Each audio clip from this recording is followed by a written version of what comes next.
Hello everyone, my name is Ashfaq Ahmed and I work in the field of structural biology and bioinformatics. Previously, we have covered the first video of the theoretical foundation of protein design. Today, we are going to cover the next part of that theoretical foundation of protein design. So, if you haven't watched the first video, I'm afraid you may not pick this video. You will not be able to effectively pick this video.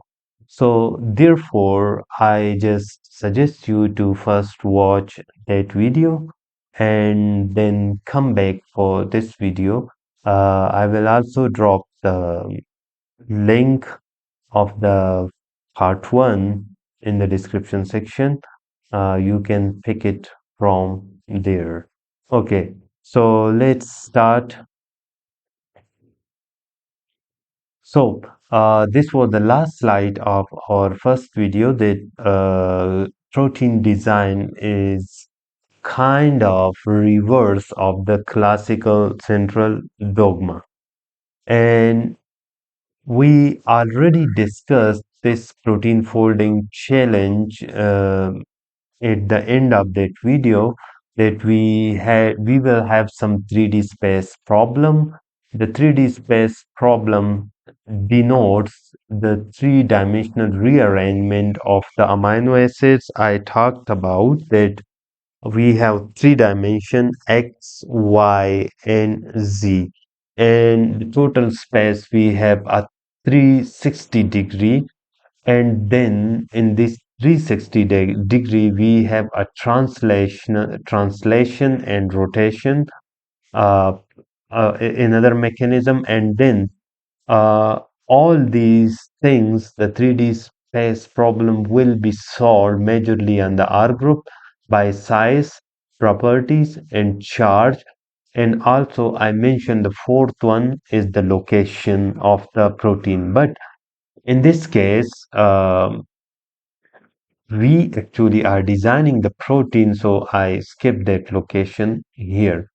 How will the backbone take amino acid contribution to be folded same as modeled? Okay, so all these, this question means that how it will take, how it will bring that particular shape we are interested. So all these will depend on these three properties, and then these three properties will adjust it or will decide to address the 3D space problem. Okay, so now we have another program. We talked about Rosetta, we talked about diffusion, we talked about RF diffusion, we talked about RF joint painting, we talked about some CASP things, and we talked about AlphaFold. Now there is another program, we call it message passing neural network. So it is actually a deep learning model that predicts the sequence of amino acid matches a given protein fold. Now, why I use the word, why it says a given protein fold? Because in our last video, we discussed that RF diffusion and RF giant painting will just draw the overall shape of the protein we are interested in. Now, this program, the MPNN, will further decide that which could be the possible primary amino acid sequence that fold it into that particular shape, because we are coming in a reverse direction. The 3D shape from the RF giant we discussed in our previous video is passed to the protein MPNN, and then protein MPNN allots a high confidence amino acid sequence to the fold, which is validated by remodeling by protein MPNN or AlphaFold 2 or 3. So to understand this quickly, we will pass a kind of prompt. Once again, I'm telling you, I also mentioned in my first video that the prompt doesn't mean just like an AI prompt, do this for me, do this for me. No, it's a kind of structural prompt. I name it a prompt. So in our tutorial section, we will cover it that what kind of structure prompt it will be. So first, we will pass a structural prompt to the program. Then the RF diffusion will generate backbone according to that structural prompt, and then RF giant in painting will generate a kind of full architecture with or without the R group, and finally the MPNN will decide which sequence has the potential to hold it to fold in that particular shape decided by the RF diffusion. Okay, and by learning this or by doing this, the protein MPNN will allot a high confidence amino acid to that fold, and then finally the either the protein MPNN itself or the alpha fold 2, any one of them we will choose in the tutorial, will change that sequence into that particular structure. Okay, and to see whether the sequence is able to fold it into that particular structure or not. So that is why we use the word validated. Okay,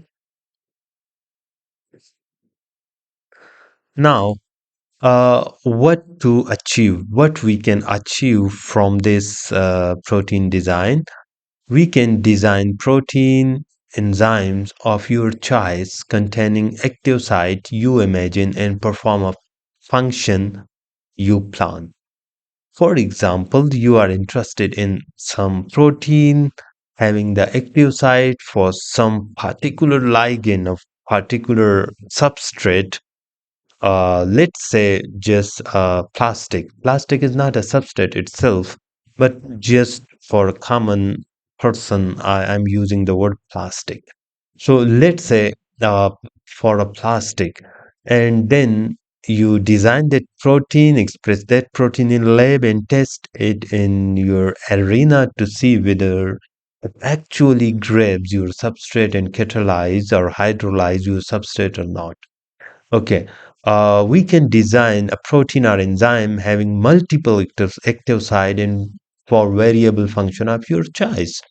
For example, you are interested in a kind of super enzyme which has the ability to perform more than one function, and you have the idea what uh, and how many active sites I need. So why not design some more powerful protein which has the capability of absorbing different kinds of substrates, and then if you do it, that will be a kind of super protein, a master protein for many processes of many functions. Okay, you can also design a binder against some protein in the form of a peptide or in the form of a protein of your choice to inhibit or activate some another enzyme. That is very pretty much simple, so I don't need I think for further explanation. Okay, and finally, you can also design a protein or enzyme that accommodate a substrate of your choice. I think the four and one are almost similar applications. Okay, and once you design, you can select, you can express it in the lab, you can test it in vitro, and then you can test it in vivo.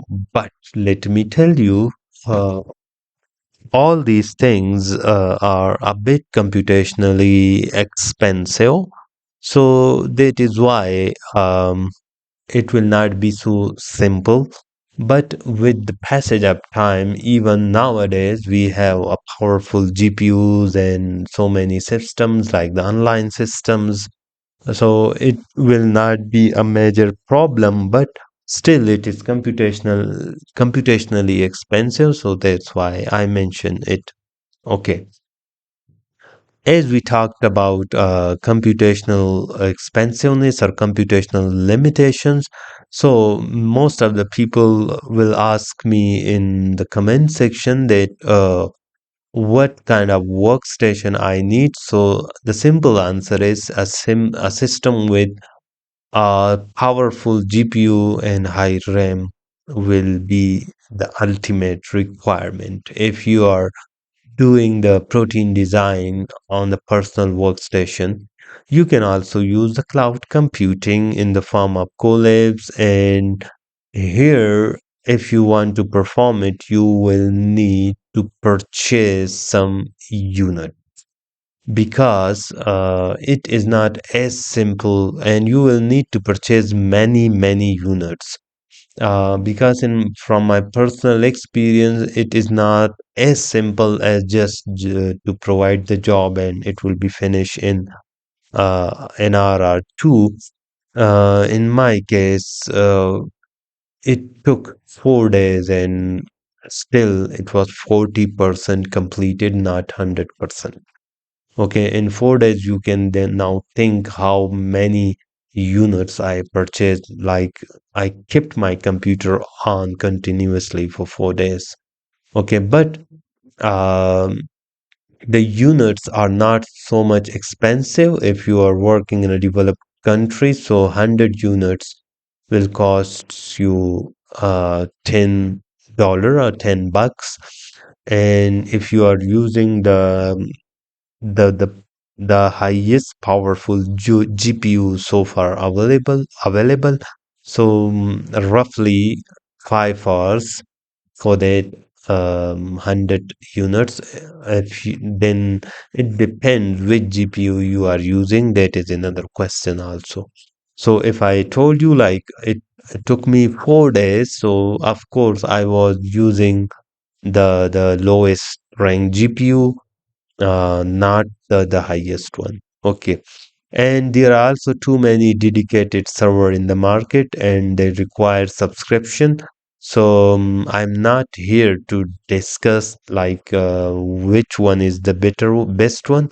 Once you come into the field, you will find so many servers go there and their different prices, packages, and that is up to you which one you want to buy and for how long you want to buy.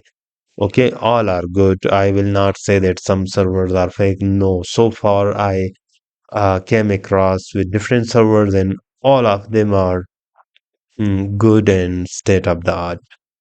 They will provide you state of the art functionalities and services. Okay, now we are heading towards the tutorial section. We call it a demonstration, and for that I will make a separate video because the demonstration can be a bit tricky, a bit longer. So well and good. So now I hope I have conveyed you or I expressed or shared with you the basic concept and the theoretical foundation or the theoretical background of protein design. And when we perform a demonstration in our next slides, in our next video, so we you will enjoy it. And let's see. Welcome into this new arena of protein design. Stay tuned. Bye bye.